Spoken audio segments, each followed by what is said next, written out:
Hello guys, welcome back to the Gamers Talk Show, and today we are right here with an interview with the UNSA officials from Chiromo Campus. So guys, tuanze na gentleman leo. So my name is Elvis Kimaru, the Sports and Social Welfare Chiromo Campus. And the lady in the room. Angela Anstridis Munyasa. I'm the Secretary General UNSA Chiromo Campus. Okay, so tuanze tu hivi. Somebody may be asking themselves, what is UNSA in full? UNSA, kwa wenye wajui UNSA. So UNSA is a University of Nairobi Students Association, a platform where university students, leaders are nurtured and elected so that they can be the voice of comrades. Voice of comrades. So I'm glad you've mentioned that. So tuanze tu kijuju. There's this question, there's this problem that arose just the other day where other people were complaining about the elections that was conducted by the school, the Sanyi mkakuja in. So the question is, did people vote? Let me start with Angela. In our case, in Chiromo Campus, we went unopposed, although there were teams, several teams, but the teams did not manage to pass the... Okay, so then... do you mean to pass like nominations? Nominations. So the teams did not manage to pass the nominations, yes. So we happened to be the only ones. The only ones. So you guys went unopposed. So that's why people feel like a certain portion feels like you guys are in office, but they didn't participate in the election. No. So when we were coming up with the questions for this particular sitting, we were asking the students like what questions would they prefer if we ask you. You see. So like for example, number one, like do you guys still have the interest of the comrades at heart? Yes. If you have, what are the plans that you have for them? Actually, we are not doing the plans right now. We are actually implementing our manifestos. First thing, for instance, my docket, we promised that the social welfare of the students should be catered for. At the university, we not only do academics, it's a world class. So we need students to shine in sports, in clubs, entertainments. For instance, here, we have students having their own talent in production industry. So we nurture them, and we have already started. For instance, in sports, at least now I can confirm we have 15 teams. The captains are set to start. Okay, so that is in your docket. Right, so Angela, you're the Secgen, no? Yeah, shangilia kama sports representative. So in your, like in your position as the Secgen, what are some of the things that you guys had planned? Because I'm assuming like you guys are now in the process of implementation and not planning, that you guys had planned and you're already like doing, or maybe you've achieved a number. Yeah, so first thing I can say about the student accommodation, it has run smooth. Most students have gotten accommodation in the school, so that was part of our agenda, and it has worked. Like most students in terms of like comparing to the past years, in terms of... Yes, compared to the past years, most students have gotten accommodation this round. Okay. Mentioning accommodation, when people are being given rooms allocation, kuna hao tulikuwa nasema ya kwamba you guys, like some of the people in your team were asking for students for money, ndio wapate rooms. Is it true? That is a total lie. I can say there's no one or anyone with evidence that they were asked for money. They should come out and speak, and necessary actions will be taken. All right. So Kabaru, you guys understand that the moment you guys were elected, we assume, okay, we just say you're electing because you're the one who are like currently ruling us. No, you're the one who are leading us. So there's the issue of online classes, e-learning, and there's the issue of online examinations. But currently, there are a number of students who are claiming that you guys haven't done like one thing, which is defending them against physical examinations. So do you confirm that there are people who are still doing physical exams? And if so, what would you advise? Because wanasema, if the school is kind of trying to tell the lecturers who are older to stay at home, why are they bringing students in a class in the name of physical exams? So first thing, we all know COVID came, and desperate actions call for desperate measures. Even though the school was blind, they were after covering the curriculum and the syllabus. They were not after the competence. For instance, I have not yet benefited in the online classes, and I preferred the online examinations, because I'm sure it's a little bit better, because I was not fully prepared. And I can confirm, for instance, geology, they are doing physical classes, because they are being taught by majority of doctors, not professors. And those guys they are after competence. That's why they are against the online classes and the online exams. Before you continue, like you say that the geology students are being taught by doctors, not professors. Majority are doctors. There is a difference between how you're being lectured by a professor and how you're being lectured by a doctor. And so doctors are against online classes because they're after competence, while professors are? They just lecture, provided... For instance, in my class, I have 3 lecturers who haven't taught, yet have done the exams. Wait, they haven't taught yet, you've done the exams? Yes. And what actions have you taken as a leader? We've tried to push, but you know, kuna methali nasema huwezi shindana na ndovu kunyea. We're just students. There is a red line. If you cut, you don't know what next. But we've tried pushing. We've been here before the semester began, and we are still here. We've pushed. For instance, 4th January, there were a lot of complaints. There was a form circulating in the social media, about 400 complaints, and now at least about 3/4 of the complaints have been sorted. And in March, those who didn't attempt the online classes, they'll be doing an exam in March this year, so that the transition can be smooth. Okay, so Angela, you've had is it Kimaru? Kimaru has said that huwezi shindana na ndovu kunya, sindio?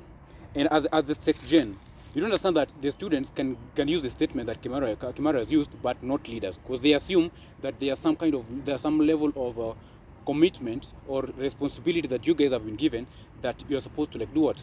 Like Saidia. So in this case, what would you advise as a SecGen? Because doing exams without sitting for a class, just imagine that.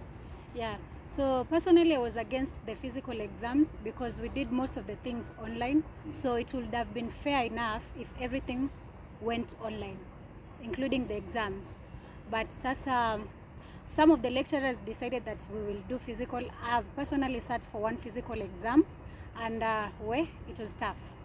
So it has been tough. Was it tough because maybe uko prepare ama ilikuwa tough in the sense that you guys have been programmed, like now currently education is online, then all of a sudden mtu anakuja from nowhere anawapatia physical exam? And how was the condition? Like, were you guys congesting that room ama it was observing like the COVID-19 protocols? When we started online exams, online classes I mean, most students were against it also, but we had to cope up and adapt. So tulisha adapt, but sasa it has come to a point where everything is just online. And so the questions in physical exams is different from online.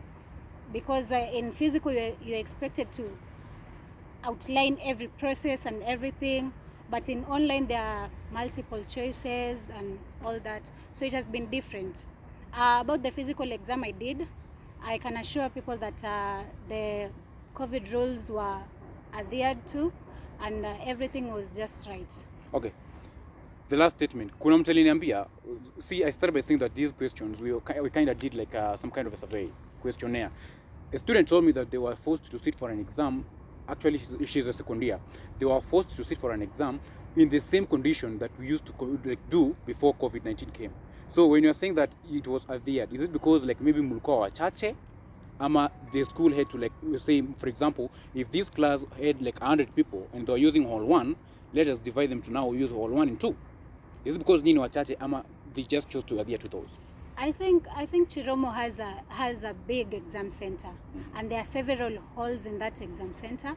So the number of students, actually what we did was the social distance was observed, where someone was just sitting here, then the next person was sitting after another chair. So it was just okay. I didn't see anything that we used to do kama kitambo. Hata kuingia in the examination center, people were sanitizing, you are supposed to have your mask on and all that. Yeah. So Bon Alex, to cut you short, yes, we were elected to be the comrades' mouthpiece. And in this university we have protocols.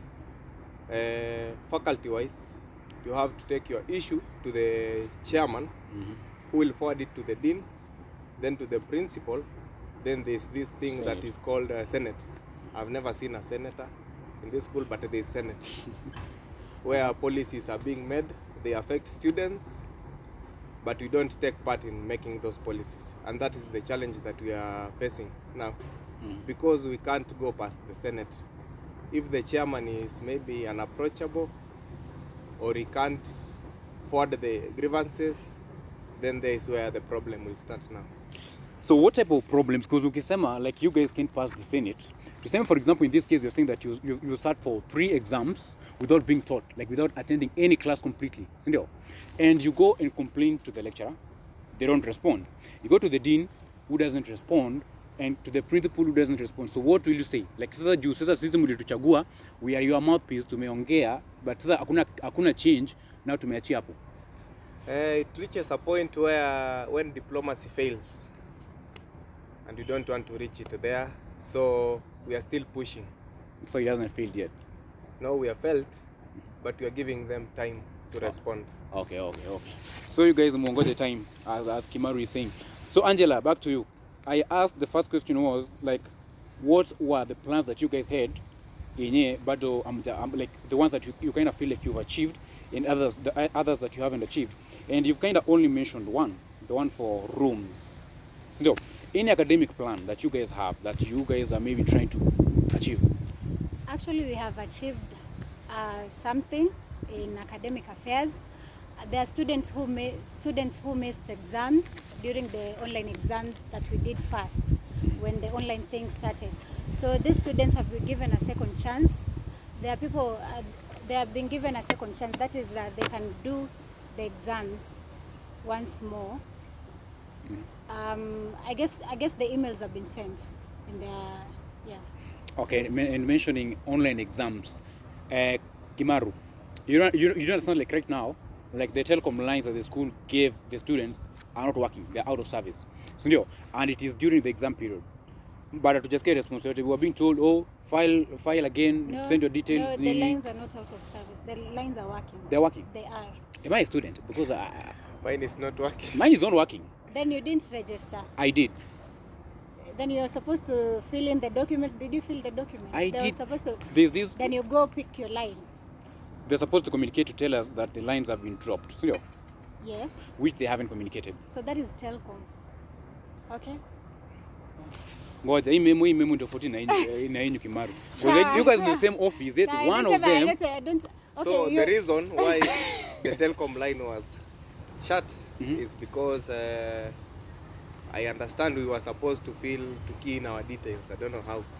You don't know how. I was just I receive a text, go and pick your telecom line in Eldoret, and I traveled from Kapsabet to Eldoret to pick the line. Then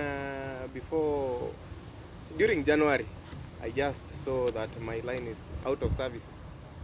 After traveling from Eldoret to... Yes, and it was a waste. And to complain it to the administration, they're asking you, how much do you spend in a day? And I told them roughly 150 to 200. They can tell you, why can't you add that to buy your bundles as the issue is being resolved? So what if you are spending this on food? So you're supposed to forgo food and spend this one on airtime. I also question that. Second. Okay, no, I don't use the telecom lines, but wait, she doesn't use the telecom lines, but anajuzi nafanya. No, yeah, I have people who use. They are working. Some of them. Not everyone, but some. Okay. Yeah. Because the question from the student was like, does the institution expect them to now depend on fully or like on the Wi-Fi in your shule? And you do understand that hata hapa kwenye tumekaa saizi, out of everybody who is here, both us and the production team, those who can connect to that Wi-Fi, ni maybe stay watatu out of the entire crew. So how does the school like expect these guys to sit for exams? Shule iko na PR mingi. Juzi during orientation they were telling first years that we have Wi-Fi in the hostels. And I was like, what? Am I in this school? Now tell the first years if it is true or not. They are not. There are no Wi-Fi. There are routers, but with no internet. Zenye ziliekwa lini? I don't know. I just found them, but no internet. So what is your next biggest plan as a UNSA team? Second, your next biggest plan, because I'll start complaining too about. You used to know that. Obvious. Kila siku mimi nakonga na mashida zangu. If I can start mentioning practicals, because they don't start was kind of asking you about your academic plan as UNSA in that line. You see, you guys are leading Chiromo students, and Chiromo is a practical section. Like everything is practical, and as we stand right now, like most of the courses are fanyang practicals. And if I can ask you, what are your plans in that line? You'll still tell me what Kimaru is telling me, like protocols, negotiations, failing. Then mnafika kwa Senate, mnagonga ukuta, mnarudi chini. So what are your biggest plan for the students? I think the school is still picking up from where we left about physical, and that is something that we have to also follow, because tumetoka season ingine, so we are trying to pick up and go back to the physical way of life as a school. So practicals zimefanyika, some of them, not all, but some have been done, not adequately, but we are still trying as a team to talk to the administration to allow each and every student to do their practicals in full so that they can get their results. So you talk about talking to the administration. Who among the UNSA team members does the talking? According to the constitution, and in Kenya, you know that the Secretary General is the one who is supposed to do all the talking. But okay, that's according to the constitution. But according to the reality on the ground, we can delegate duties amongst ourselves. No. Because we are also students. You might be. I like this team. You're saying hujamaliza point, and the SG already she's saying no. Okay, this guy. Okay, he's part of the team, and you know we are all students. And if something goes wrong, and you've seen something has gone wrong, you act immediately. So what I can say is, we do work as a team, and most of the time we come together as a team, make a decision, then implement it. Yeah. Alex, before you came to the university, what was in your mind? Okay. How did you picture university to be? I think you should paraphrase the question to how did I picture your end? Yes. So maybe that can be rhetoric, and that's where we are going. We are headed to. We can't do it, but we are setting foundation for it to be. Because you can find classes that are being extended to 7 p.m. Where can you find the time for the freedom that you are being told by your high school? Are you taking it back to where it was, or you are taking it somewhere else? Because I kind of feel. You asked us what's the next. Yes, like like borrowing from what you just mentioned, that you are not there. You're trying to take the university where it's supposed to be. I kind of feel like the university education currently, like for example in our school, it has been regressing instead of progressing. And you see, from what you're saying, is your main goal is to make it progress. So it means you're taking it back to where it was before. All right. So I had you mention that okay. I think that was some kind of a direct attack. So taking blames and taking claims, being responsible. There are these arguments and complaints that the students have. That the whole team, the whole UNSA team, is blinded by two things. I don't know whether you guys have had that. And what are the two things? One is sex scandal. Two is lust for money. So I want you, the two of you are here, to defend your entire team concerning that. Cycle of claims. Let me start with Angela. Now that you're the mouthpiece. Let's start with Kimaru. Ladies first. No, I think Are you a lady? Alex, you are in I'm Chiromo. in shock Are you a actually. lady? No. Are you a lady? Angela, you're the mouthpiece. Anyway, Wa UNSA. let's start with the... Okay, Imad. I think we're all scientists here, Yes. and we should. I know we have hypothesis and we have a fact. Yes. So maybe if we can table the facts, so that you can argue from there. Sex scandal, who and who, when, where, And how? and the illustration.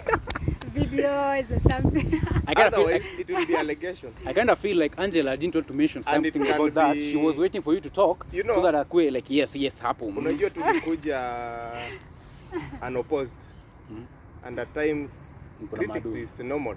So out when nasema sijui UNSA. Hey, it can be political witch hunt. It could be personal thing. So maybe if we just give it a fact, sex scandal, who and who, thirst for money, where, Who and- how, where, so how. that we can begin from Because I kind of feel there. like I kind of saw other people are asking for accountability on UNSA. So I would like us to leave it at that point when you mention. Junaona ni kama ishaanza kuwa moto sana.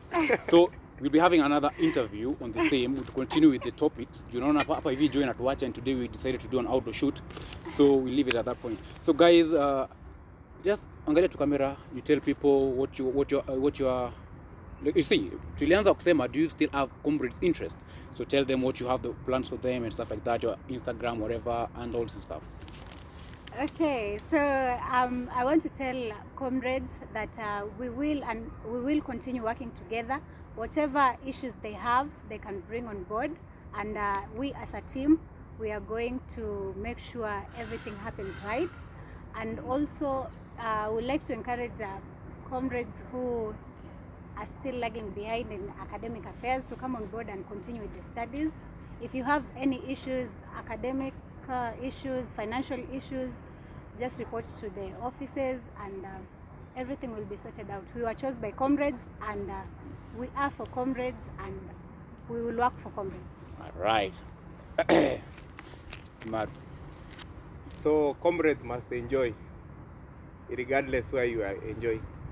So whatever you'll be enjoying, do it to a certain limit. I know most students, they have come to the university, they haven't enjoyed the bus. We have sports, we have clubs. Come on board and help us do this work. Thank you. Hiyo part ya basi hiyo. What about those who have got like wako na practicals zinafaa kufanyika Mombasa na shule wapatizo hiyo nafasi, like they don't even go for academic trips, and yet the bus is there. So that one will come to in our next. Oh, you want to answer? Unataka kujibu? We have, it depends with the course you are doing, because we have academic clubs. They are the ones who are supposed to advocate that, and also we have onus. Achi hapo. Onus umerushiwa like mpira. We are coming next on you. You guys are the second group to come here. So guys, it was a nice show. Though short, ilikuwa just an introduction. So we'll be having this as a series, bringing to you like most of the burning things in Chiromo, from your leaders, from your fellow colleagues, from your administration, like stuff na vitu kama hizo. So I was your host and just kufanya introduction, but I didn't know whether you guys realized. I was kind of burning to start this. So this is Alex Ochieng, or you can call me Mr. G. Nimepatia wao jamaa fursa waseme like their handles, so you can interact with them, maybe Instagram, Facebook. Ni kama wana. You guys know.com. Do you have? I forgot to say that. All right. Okay, I'm just Angela and Stridis in every. Angela and Stridis. But we prefer physical. We are against the online things. So they just look for us physical. Physically, we have our office at next to Jirani shop. Alright, this is Alex Ochieng. You can call me Mr. G. On Instagram, I'm Alex Tomele or Mr. G. On YouTube, Usende Mbali. Subscribe down there to get more of these updated interview sessions with your leaders, with your fellow students, and all the other topics zenye mnataka kujua. We'll be right here on the Gamers Talk Show. Otherwise, guys, big up.